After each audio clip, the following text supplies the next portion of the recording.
আপনারা আয়নাগরের নাম শুনছেন, আয়নাগরে হয়তো বা এক ধরনের নির্যাতন হইতো, কিন্তু আনসাররা আয়নাগরের থেকেও ভয়ঙ্কর নির্যাতনে থাকছে।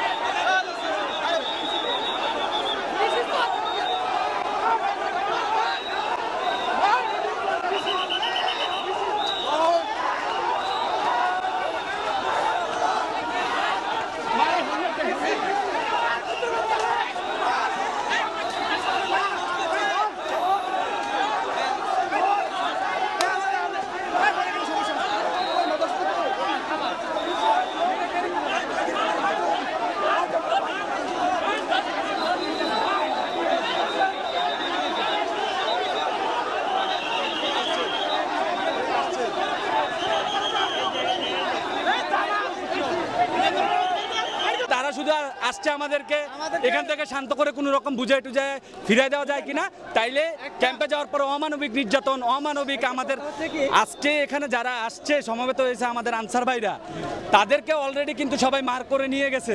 তাদের কালকে থেকে আর চাকরি নাই, কারণ তারা আসলো কেন, এটাই তাদের অপরাধ।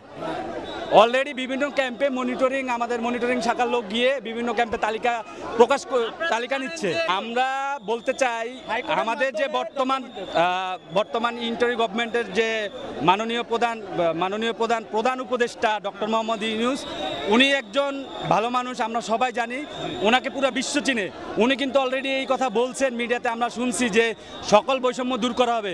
আমরা সেই আস্থার জায়গা থেকে বলতে চাই যে মাননীয় প্রধান উপদেষ্টা ডক্টর ইউনূস স্যারের কাছে আকুল আবেদন আমাদের, আপনি এই বিষয়টি খুব গুরুত্ব সহকারে দেখবেন। আপনি কাউকে বিশ্বাস করবেন না, আমরা আমাদের বাইরের কাউকে বিশ্বাস করতে পারি না। আপনারা আয়নাগরের নাম শুনছেন, আয়নাগরে হয়তো বা এক ধরনের নির্যাতন হইতো, কিন্তু আনসাররা আয়নাগরের থেকেও ভয়ঙ্কর নির্যাতনে থাকছে।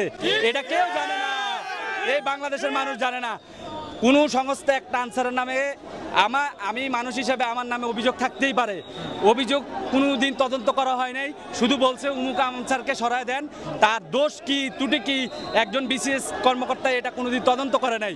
শুধু সংস্থা বলছে, তার মানে ওই আনসারের দোষ থাক আর না থাক, তাকে সরাও, তাকে লাথি দিয়ে বের করো, এরকম এক ধরনের কথা বললেই আমাদেরকে ফিস করে দেয় 3 মাস 6 মাস। আমরা তো আসলে মানুষ, দিন শেষে আমিও মানুষ, আপনিও মানুষ, তাহলে এত বৈষম্য কেন? আমাদেরকে আনসার উন্নয়ন বিডিবি ব্যাংকের কথা বলে আমাদের থেকে 2 বছর টাকা কাটছে। সাধারণ আনসারদের 13,000 টাকা বেতন থেকে 500 করে প্রতি মাসে কেটে নিছে, সেখানে আমরা প্রায় 12,000 করে টাকা পাই। আমাদেরকে বলছে যে আপনাদের এই ব্যাংক গঠিত হলে আপনারা এটা লভ্যাংশ পাবেন, কিন্তু আদৌ কি আমরা কোনোদিন লভ্যাংশ পাইছি? আজ পর্যন্ত আমরা এই ব্যাংকের টাকার হুদিসই পাই নাই। এরকমভাবে হাজারো টাকা আমাদের নামে আসে, আমরা 1টি টাকাও পাই না।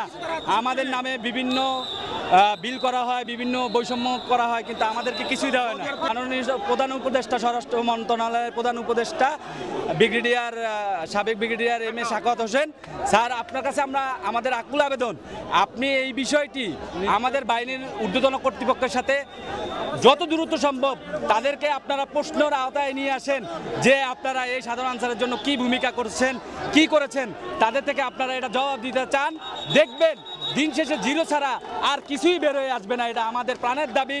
আমাদের প্রাণের দাবি বলতে আমাদের যে 60-70 হাজার আনসার সদস্য যারা সাধারণ আনসার আছেন, সকলের প্রাণের দাবি এই এক দফা এক দাবি, আমাদেরকে জাতীয়করণ করতেই হবে।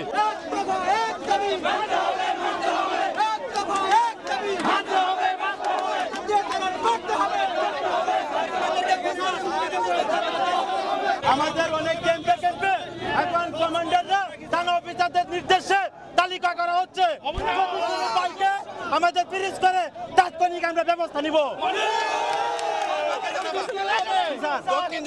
কেউ ফ্রিজ হয় এই কারণে আমাকে জানাবো।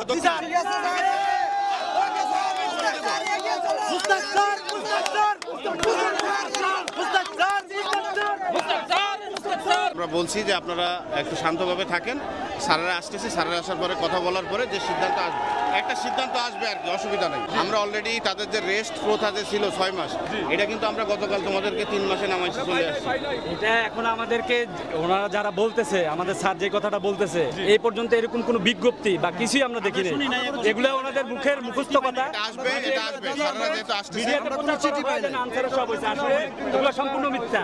আজ পর্যন্ত আনসারের এইভাবে ওনাকে বলেন, স্যারকে জিজ্ঞেস করেন যে ওই নিয়োগ যেটা উনি বললেন যে 3 মাস, যে সমাধান, ওই 3 মাসের কাগজটা দেখেন। এটা আমরা এই যে 3 মার্চ যে করা হয়েছে, আপনি একটা যে সাংবাদিক হিসেবে বলেন যেটা মিডিয়ার সামনে নিয়ে আসতে 3 মার্চ যেটা করা হয়েছে, এটা আজকেই কাগজ দেব আমরা। এই যে দেখছেন ওনারা কি আমাদের অফিসার? ওনারা আমাদের পক্ষে থাকবে? সকাল লাইতে খাবার খাইছেন? না। পানি খাইছেন? না খাইতে আছে আমার ভাই। 8 টাকা দিয়ে খায়। নিজের টাকা দিয়ে খায়। নিজের টাকা দিয়ে খায়। নিজের টাকা দিয়ে খায়। তোলা ধরে না।